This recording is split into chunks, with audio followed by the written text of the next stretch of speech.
Hello, my name is Eve and I have applied to study illustration on your course. This is a video of me going through and explaining my portfolio. This is the first page that I'm opening up with, and this is a full page spread I did on exotic birds. I love how colourful this page is. It's just so bright and you can really see all the intricate details of the bird's feathers and the details of the face, and I just really wanted to experiment with how I could play around with texture and really bring these birds to life because they are beautiful.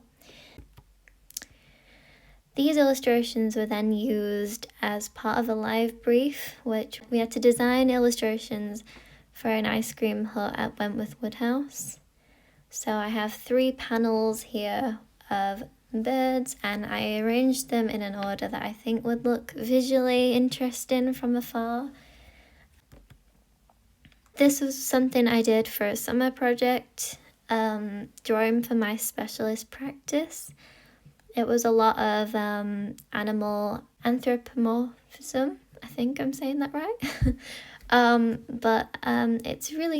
It was an idea I had of having an animal and thinking about what that animal symbolizes and represents and turning it into a fun little character design that's very quirky. I feel like the peacock and king really worked because they're known to be very royal, and I just thought of fun little ways I could play around and make a normal animal into a fun character, which again could be used in a children's book.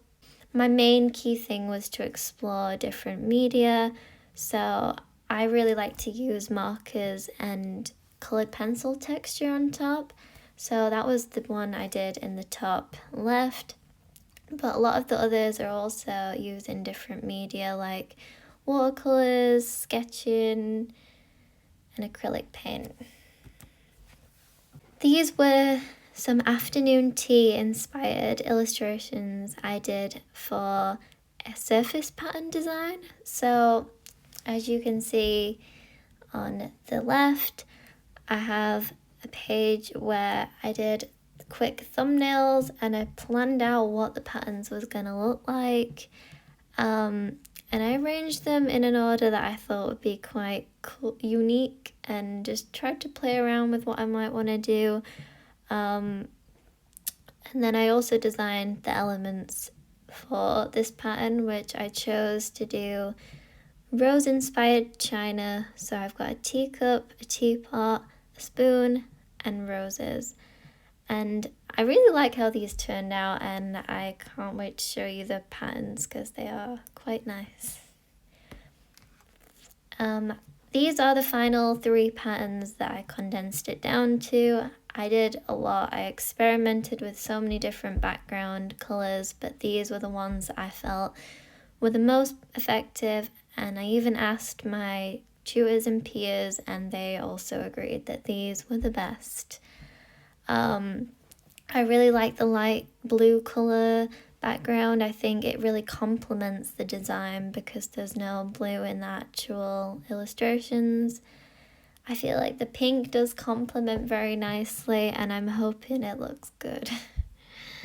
And then I did for the red one, it is inspired by Wentworth Woodhouse because this was a brief called The House of Hidden Meanings, and we needed to hide a hidden message in there. Here I did at the start of the year actually, which was part of a graphics rotation on art and design, where we had to choose a festival, and I chose Day of the Dead. So I did some Day of the Dead inspired typography, combining image and type, and I chose the word soul because I thought it would be a perfect way to kind of represent all the different symbols and everything Day of the Dead is associated with. And then on the right, I have a couple of vectors I did inspired by an artist called Patrick Caulfield, and he used quite flat colours but very distinctive line work, and that's what I was trying to go with. Here I have a lot of my flower inspired work, but the one on the left, it was a study I did of a Chinese hibiscus flower, and it was inspired by some of the places I've been to and seen these flowers. And the piece on the top right is an experimental piece I did using a long brush with Indian ink. I was unable to control the brush strokes perfectly, which again I feel like broke me out of a bit of perfectionism, which was good. And then afterwards we frottaged it all on the background using different textures. And then on the bottom right, this was a piece I did of another flower I'd seen while I was on holiday, and it is well known in tropical places called as the bird of paradise. And I love how you can see how vibrant and the flower itself really stands out from the background of leaves, and I think it works really well. Here are more of my just general pieces I've done on birds. This is a study I did of a bird I'm particularly interested in called the Tiverta golden weaver, and this was a gouache study I did. Then on the bottom left, I did a watercolor bird study. I found an artist that inspired this piece, and she basically gave her top 10 tips to drawing and painting watercolor birds. And I really wanted to have a go myself and see if I could try and learn new skills and process it and develop my process of using watercolors along the way. In the top right, this was an activity we did where we had to bring in an object, and I brought in a robin ornament and we had to draw from that. And I decided to use watercolors to see if I could try and, build up the colors, the tones, the values, and just really get the feel of this object I was looking at. And it was really fun, but also really, I feel like I learned a lot from that, and I will definitely take that forward. On the bottom right, these are some lino prints I did of, again, the Tiverta golden weaver. I first cut out the lino, and then I just started printing, and I thought of just all the different colours that this bird has. They are very like yellowy, orange, red, maybe even bits of green, and I'm really pleased that I just went for it and just felt very experimental in the moment, just playing around with all the different colours. Here is some of my 3D work. So this was my 3D final outcome from my first project of my second year at studying art and design, and this is by far my best final piece I did for 3D, and I am so incredibly proud that I managed to accomplish this, because clay is not my specialism, but I still tried my hardest to bring this idea to life of creating like a feather dipped ornament. And I used paper clay and a range of different glazes, brush on glazes, oxide glazes, just to really kind of try and bring out the details of the feather, because our theme was macro micro, which is looking at very intricate details. On the bottom right, I made a bird out of wire, which was definitely a first. But I just tried to really kind of lose the mindset of what it was going to be and just craft and wrap this wire around to try and form the shape of a bird, and I think it worked really well, and I'm so pleased that I tried it. Here's some personal work I've done. The one in the top left is something I mentioned in my personal statement. This is a logo I designed for my team to represent our social action project and renovation we did at Liberty Church. This was for NCS. Below that was just a sketchbook page I did of designing a character for Valentine's Day. Again, just for fun, just to try and practice my drawing skills and just try out my new watercolor pens out. So, and then in the top right, I have an adorable illustration of a golden retriever, which I did this for a family friend that loves dogs, and I just really wanted to bring across the be happy kind of positivity, just bring it all across. And I feel like that's what I like to do as well, is I really like to make personalized pieces for my friends and family, because I just feel like it makes someone feel so special and it's so memorable. Again, on the bottom right is a piece I did for one of my best friend's special 18th birthday, and I really wanted to make her something extremely personalized and memorable that she could keep forever. Here are some more pieces I've done on animals. Is a big topic. I really like to draw animals. I'm very passionate about nature and animals living amongst our environments. Well, on the top left, this was an artist study I did of one of my favourite artists called Annie Betts. I was just trying to practice drawing in her style, using the same techniques. And also the media I used, I really was very experimental with this. I used a bunch of different media like watercolors, gouache, colored pencils, Posca pens, just loads.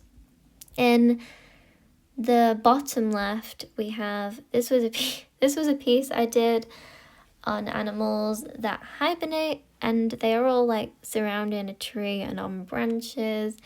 And I was just trying to really play around and use oil pastels with this piece. Like, I tried to get all the details and tones of the piece. I used a lot of like etching and sgraffito. On the right is a vibrant, colourful, expressive piece I did of a tiger, which is a type of endangered species, which was my idea for this project.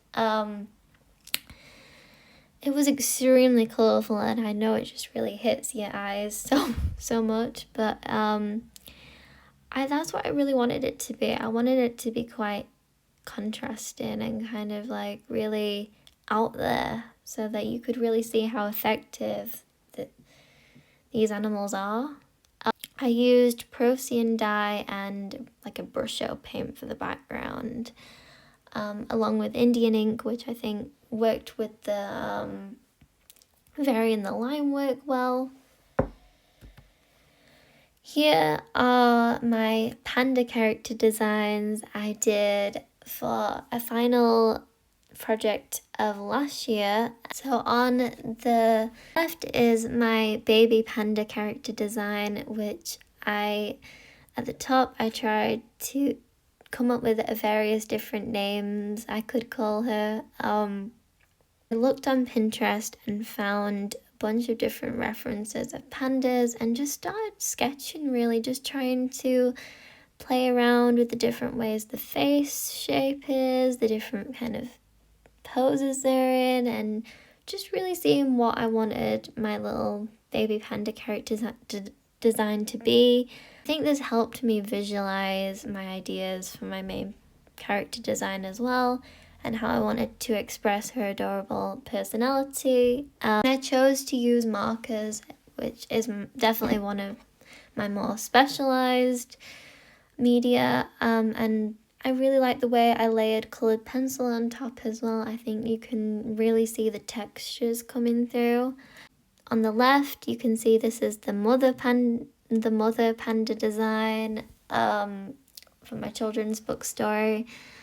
This piece was a sketchbook page experimenting and playing around with the different ideas I had of what the mum would be like. At the bottom, this was the first initial study I did on pandas, and the one on the right, the far right, is the one I did first, which is a digital sketch and basically just flat colour. I experimented a lot with the colour palette. I made a whole sheet full of different colour variants, but this one I felt was the best because it was very warm toned, and I tried to recreate that traditionally as well, using watercolours and coloured pencil, which I think worked really well. This is a storyboard I made for my little panda children's book story idea I had. I first of all just started thumbnail sketching the scenes out and just really splurging my thoughts and ideas of where I wanted this to go onto paper. I just really wanted to let my imagination run wild and just see what would happen as I sketch. But I feel like I managed to communicate the concept and idea I wanted to, and I also felt like I could tell the story. So here is the process of me creating my final children's book illustrations. This is my final major project that I did last year, which the theme was environments, and the name of this story is called Coco's Adventure. These are a series of illustrations for a children's storybook, and it is about a baby and mother giant panda going on an adventure through the forest until they reach parts of the forest that have been chopped down due to deforestation. Will the baby cub reunite with her mama and save their environment? I really liked my ending phrase for this actually. Also the way the illustrations are as well, it feels like they are looking at each other and just feeling the kind of compassion and care that they need to build their relationship. The message of this story is to reflect the harsh threats and dangers that giant pandas face. They are very few and far between in the world, and it was created to raise and spread awareness for our endangered species and our environment, and also sustainability. It was also made to educate children on what is going on in the world in a fun, playful way that they could understand.